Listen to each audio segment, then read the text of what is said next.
Nifty सबसे पहले one day candle में देखते हैं। बहुत ही इम्पोर्टेंट इंटरेस्टिंग जगह पे अभी निफ्टी क्लोज हुआ है। तो यहाँ आपको नेक्स्ट टाइम अगर आपको कभी भी ट्रेड है, ऐसी पैटर्न है, तो आपको ये वीडियो बहुत इस वीडियो से हेल्प होगी। तो सोच समझो, पूरा समझो। ये देखो, यहाँ ये ब्रेकआउट लेवल है, ठीक है।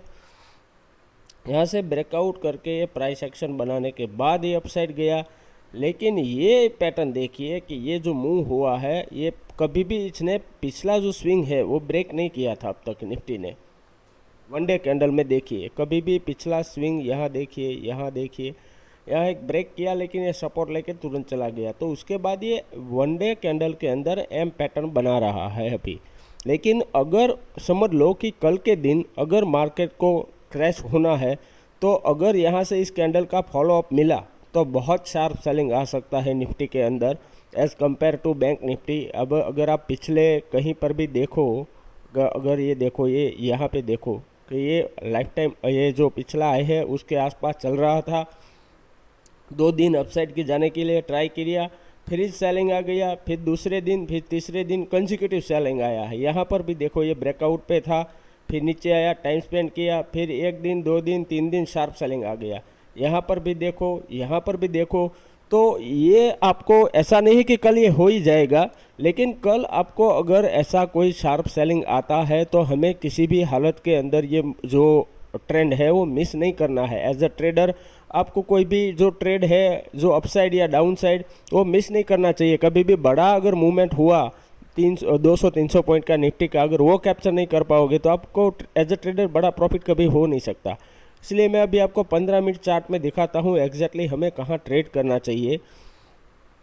निफ्टी को सबसे पहले देखो, 80,286 के आसपास क्लोज आया है, यानी कि 80,300। यहाँ सबसे पहले 2 लेवल आप देखो, यहाँ से सेलिंग आया है और ये सपोर्ट है अभी, ठीक है। और एक ये बीच में ये सपोर्ट था थोड़ा सा, तो मार्केट ने यहाँ पोज लेके ये रेंज बनाने के बाद ये सपोर्ट ब्रेक कर दिया है। तो अभी क्या हो सकता है, मान लो कि मार्केट यहाँ से अपसाइड गया, फिर ये अगर 80,250 क्रॉस कर रहा है, या 250 या 260 का लेवल ये क्रॉस कर रहा है, तो यहाँ से आप एग्रेसिव सेल कर सकते हो। आपका पहला टारगेट हो जाएगा 80,200 और दूसरा टारगेट हो जाएगा 80,100, और 18,000 तक भी आ सकता है पोजिशनल ट्रेडिंग के अंदर, ठीक है। लेकिन आप पहले ये समझो कि मार्केट अगर मान लो कि फ्लैट ओपन हो रहा है, मैं आपको हर एक पॉसिबिलिटी आपको मैं यहाँ डिस्कस कर देता हूँ कि कौन से लेवल पे क्या करना चाहिए। उसके लिए आप पहले आज का मार्केट समझो कि कल ये शार्प सेलिंग आया, आज यहाँ से गैप अप खुलने के बाद वो होल्ड नहीं कर पाया अपसाइड, तो फिर से यहाँ टाइम स्पेंड करने के बाद स्लो एंड स्टडी नीचे आया और फाइनली यहाँ से ये ब्रेकडाउन हो गया है। तो अभी आपको ये समझ आ रहा है कि ये रेसिस्टेंस जोन हो गया है पूरा। यहाँ बड़े प्लेयर का सेलिंग हो रहा है और यहाँ से मार्केट ने पहले बाउंस बैक किया था इस एरिया से, ठीक है। तो ये एरिया अगर मान लो कि शार्प सेलिंग आ रहा है, मान लो कि यहाँ से ऐसी कोई कैंडल बन रही है, 1 सेकंड मैं आपको यहाँ ड्रॉ करके दिखा, ऐसी कोई कैंडल, यहाँ बड़ी कैंडल बन रही है इसके साइज़ की, और यहाँ से अपसाइड जाने के बाद नीचे आ रहा है, तो यहाँ से पहले आप एक लॉट में बाई कीजिए, फिर यहाँ एग्रेसिव क्वांटिटी में बाई कीजिए, और एक लॉट के 2 लॉट में आप प्रॉफिट बुक कर सकते हैं और दूसरे के अंदर आप पोजिशनल भी रख सकते हैं।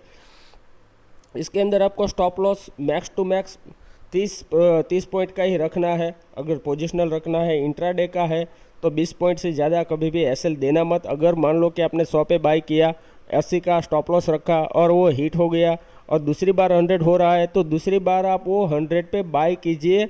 लेकिन कभी भी ये गलती मत कीजिए कि 100 से 80 हो गया, अभी थोड़ी देर के अंदर वो 100 होगा, वो 70 हो जाएगा, 60 हो जाएगा, 30 हो जाएगा, फिर आप कभी इसमें से निकल नहीं पाओगे और ये ज़ीरो हो जाएगा। तो ये हैबिट कभी मत रखो। री एंट्री की हैबिट रखो, लेकिन कभी भी ये हैबिट मत रखो, ये आपके कैपिटल को ज़ीरो कर सकता है, ठीक है।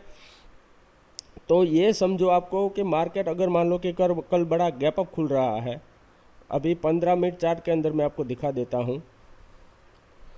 अभी मान लो कि कल मार्केट डायरेक्ट इस कैंडल के आसपास खुल रहा है, तो यहाँ से ये पूरी रेंज के अंदर वॉलेटाइल हो जाएगा। तो प्लीज़ यहाँ पे ट्रेड ना करें, एक दिन वेट कर ले, या फिर अदरवाइज़ ये जब तक ये पहली कैंडल के अंदर ये जो ब्रेक कर रहा हो, तो यहाँ पे डायरेक्टली आपको कॉल बाय कर सकते हो। लेकिन यहाँ रेसिस्टेंस आ जाएगा, तो आप बड़ा प्रॉफिट कभी भी यहाँ इतनी रेंज के अंदर एक्सपेक्ट नहीं कर सकते। तो आपको स्कैल्पिंग की तरह ट्रेड करके निकल जाना है।